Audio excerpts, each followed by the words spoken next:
Hello and welcome back to our second episode of In the Wall with me, Parker Kligerman. We are grateful one episode in, you guys reacted, made yourselves clear you want more. And more will give you just that. Moving on to the YouTube comments that we were inundated with, over 102, as you can see scrolling here. We appreciate all the reaction, and specifically for Matthew T, who said, "Thanks NBC for a show like this. It's tough collecting information and opinions. This is a good morning coffee style update. Cheers." Cheers to you, Matthew, and enjoy your coffee. You know where we also made it? On to Reddit. This is a big deal for me. We picked out one of the comments from ARX Jim. "I'd like to see some America's Rallycross coverage and also some on the iRacing World Championships." Stay tuned, Jim, and also on the America's Rallycross. When they race more, maybe we'll cover them a little bit more. And from the world of Twitter, at Elite Flight using hashtag #InTheWall. Love the show. It would be really cool if you could quickly go over the racing highlights of the past week. It could really bring exposure to all motorsports fans. Keep up the good work. You know what, man? I think you're really onto something. Because guess what? Here are some of the highlights on my radar from around the world of motorsports this past week. And they're not going to be highlights because this show is filmed on a Thursday, so that wouldn't make any sense. But we start with happy anniversary, because on this week, 8 years ago, this invocation was given by Pastor Joe Nelms at the now unused Nashville Superspeedway. We ask you to remain standing for invocation delivered tonight by Joe Nelms, pastor of Family Baptist Church in Lebanon, Tennessee. Heavenly Father, we thank you tonight for all your blessings. You said in all things give thanks. So we want to thank you tonight for these mighty machines that you brought before us. Thank you for the Dodges and the Toyotas. Thank you for the Fords. And most of all, we thank you for Roush and Yates partnering to give us the power that we see before us tonight. Thank you for GM Performance Technology and the R07 engines. Thank you for Sunoco Racing Fuel and Goodyear tires that bring performance and power to the track. Lord, I want to thank you for my smoking hot wife tonight, Lisa, and my two children, Eli and Emma, or as we like to call them, the Little E's. Lord, I pray you bless the drivers and use them tonight. May they put on a performance worthy of this great track. In Jesus' name, boogity, boogity, boogity, amen. Yes. All right, moving on to the world of MotoGP. Marc Marquez let us know why he's crashed fewer times in 2019. It's because of the specs of his current Honda bike and being able to concentrate, which I think is key considering in MotoGP they go well over 200 miles per hour on the straightaways at times. He's going to keep crushing it in MotoGP this year, I feel. In the world of Formula One, Mick Schumacher, and no, I did not misspeak. That is Michael Schumacher's son. He will demonstrate his father's Ferrari F2004 in front of the German Grand Prix crowd this weekend. I'm sure this is going to be an emotional moment, but also probably one of the fastest cars he's ever driven. I have to say that everyone here at the End of the Wall has been thinking about Michael Schumacher and a continued recovery from his skiing accident. In the world down under, Australian supercars star Scott McLaughlin has credited a new simulator for keeping him sharp in between races. He's also interested in an outing in the supercars' new eSports series, which debuts this September. Think he's onto something? Me too. Funny, you notice my shirt says eSports on it? All right, because in my rant section where I normally tell you what's wrong with the racing world, today I can't help but be optimistic. See, today on NBCSN, we will have broadcasted the first ever nationally televised iRacing race. This is a momentous occasion because it validates something I believe for such a long time. That sim racing, as technology has progressed, would eventually be thrust onto a national stage. Why? Well, let's take a quick history lesson. Back in 2002, when I started go-karts, I also at the same time started sim racing. The sim I found was F1 Challenge 99 through 02 and the many mods and different racing series that were created for it.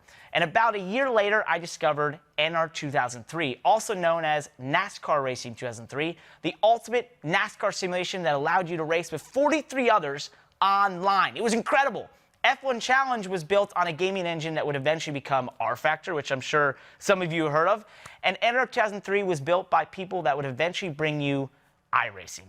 which I know you've heard of. I can vividly remember the exact day I discovered each one because at the time I was simply racing on console games on PS2, but suddenly I had found true realistic racing experience I was craving.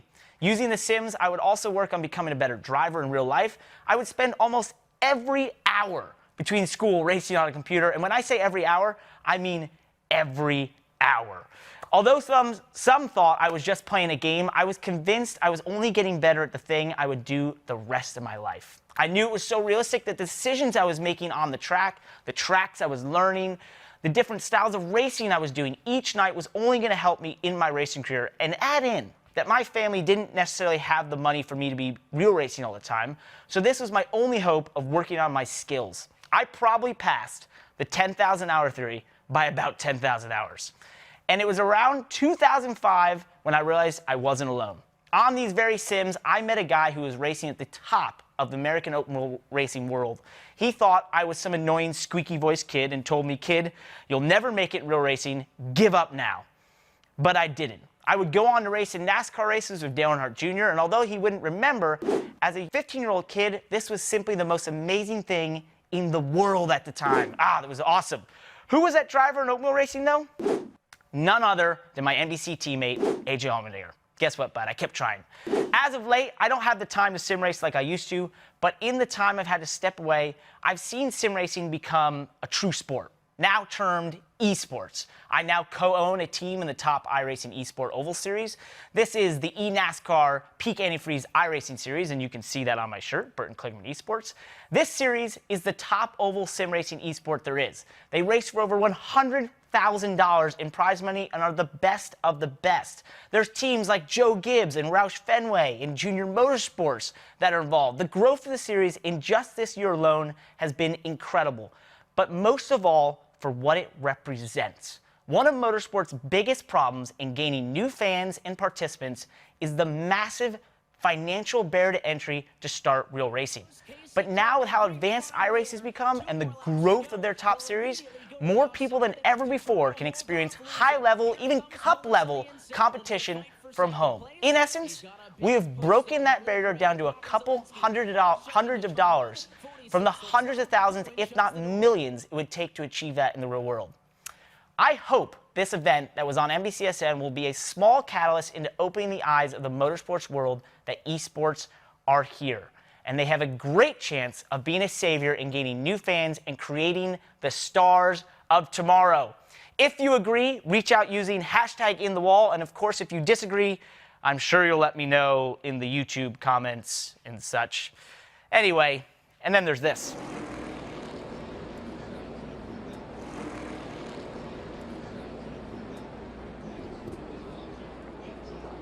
Surprise! We have a guest, and it's not only Dave. This is none other than AJ Allmendinger, the guy who told me back when we first started sim racing, "Hey kid, you'll never make it, give up now." What do you think now? I still think you should give up because I have to work with you every week now. And yeah, the good thing is at least you're not in puberty anymore like you were when we were first starting this, because your voice would squeak constantly. Hey, shocker, people. He didn't shut up either. So, hey, that's a shock because he's turned that into money now. So he still doesn't shut up. But you get paid by the word. Yeah, pretty much. God, you think you dress better. But anyway, so, yeah, so basically what had happened was I was on there, online racing just started. I'd met a person now that is a close friend of both of ours. And this third person joined in our chat room and had the squeakiest, most annoying voice ever, and just wouldn't be quiet. And just, "Hey guys, I'm going to be a race car driver. Look at me, look what I can do." And that's you now, all grown up with just a slightly deeper voice, but a bit even more annoying. Yep, and just about the same level of a race car driver at this point. So. No, I actually thought you had more talent back then. Oh, thanks. Yeah. Nice. This is really coming out. By the way, his name was Kimi Racer 33, so he's like, "Hey, my favorite driver is Kimi Räikkönen. I love him." I love Kimi. Yeah. Anyway, yeah. How about where sim racing's gone, man? This is pretty cool. I mean, I was going to bring you on here for some sort of comment on this, but now you're just going to roast me.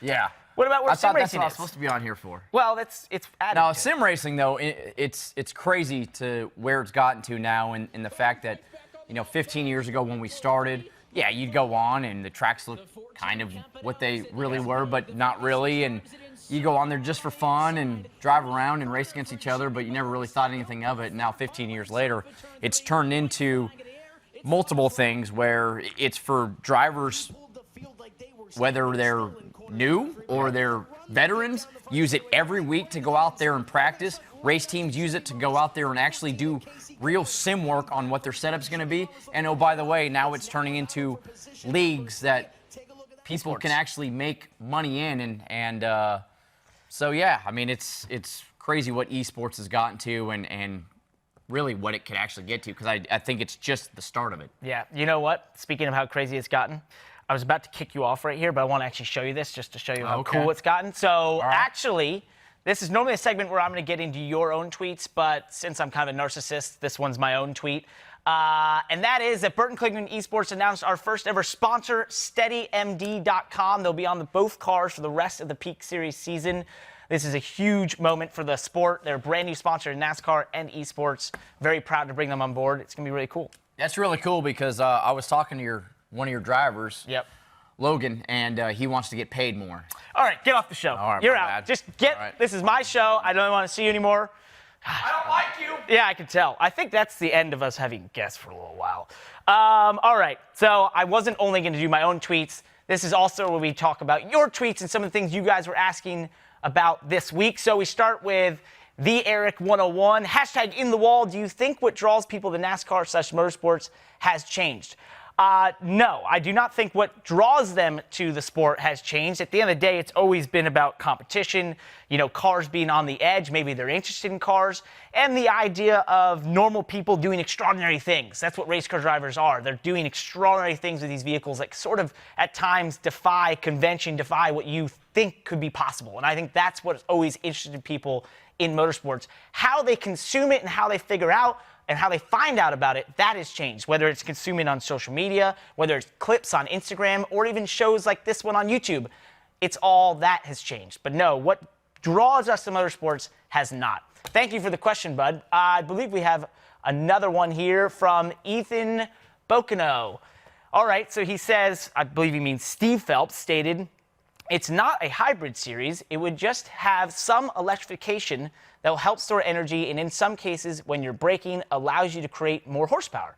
NASCAR seems scared of the word hybrid, but that's what they are describing. All right, so I've been pretty vocal as of late in the talks of the Gen 7 car and all the different things that are happening in the motorsports world with hybridization, in the fact that I feel like we're kind of past it. You know, when you look at the car world, it's really now about making the transition from gas-powered to full electrification, not this hybrid area. And I don't think it's going to last much longer, and therefore I feel it's odd to sort of hitch ourselves to something that's going to be here tomorrow and probably gone the next day.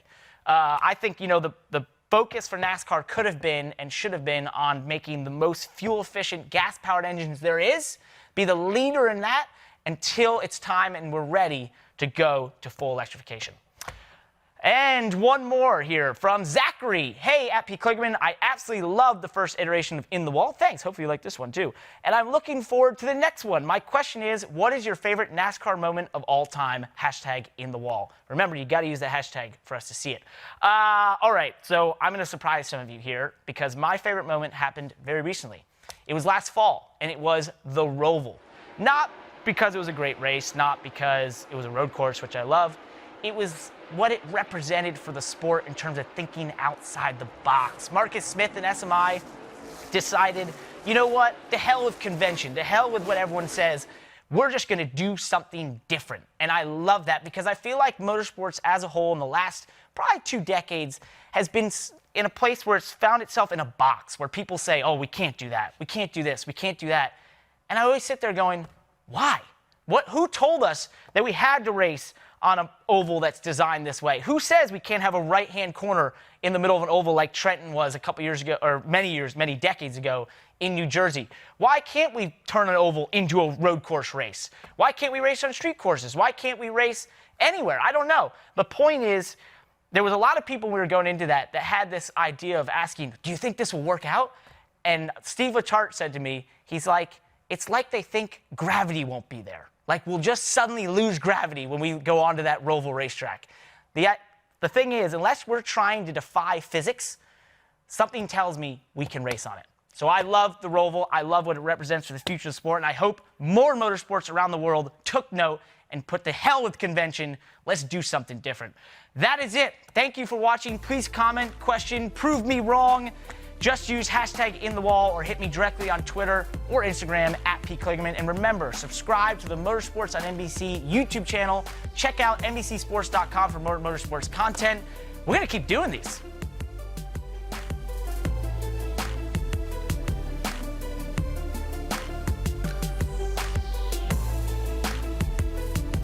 I can't believe you're making me do this show today. I just thought, you'd want to be more FaceTime. No, I don't. No, not with you. I mentioned you. Okay. No. So excited to be here. I'm just going to say surprise. I'm going to be dead last. I could qualify like 10th. So it's a normal race. I hate you. I don't think you've made that clear yet. Like, I used to actually like you. Now I've gotten to the point I actually hate you. What do I need to do so we don't have good chemistry? I don't want to. I'm done. Can we put this on? Hey Motorsports fans, thanks for watching. Make sure you hit subscribe before you go for all the latest news and highlights across motorsports.